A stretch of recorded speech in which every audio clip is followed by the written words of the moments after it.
मध्य प्रदेश, छत्तीसगड, तेलंगणा, कर्नाटक आणि हिमाचल प्रदेश या 5 राज्यांनी लाडकी बहीणसारख्या योजना आणल्या। या 5ही राज्यांच्या अंमलबजावणीकडे पाहिलं तर काय दिसतं? लाडकी बहीणसारख्या योजनांची अंमलबजावणी काँग्रेस शासित सरकारांना धडपणे करता आल्या नाहीत, पण अशाच योजनांची अंमलबजावणी भाजप शासित सरकारांना मात्र उत्तमरित्या करता आली। थोडक्यात काय तर भाजप शासित राज्यांचा लाडकी बहीणबद्दलचा ट्रॅक रेकॉर्ड चांगला आहे। आता व्हिडिओच्या सुरुवातीला आपण एक प्रश्न विचारला होता की महाराष्ट्रात लाडकी बहीण योजनेचं काय होणार? लाभार्थी महिलांना या योजनेचे पैसे मिळणार की नाही मिळणार?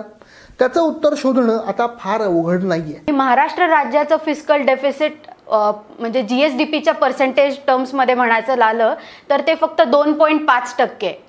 तर आपण फिस्कली म्हणजे पब्लिक फायनान्स पर्स्पेक्टिव्हनी म्हणायचं झालं तर महाराष्ट्र राज्य सरकार खूप चांगल्या प्रकारे जे राज्य कोष आहे तो सांभाळतोय असं आपण म्हणू शकतो।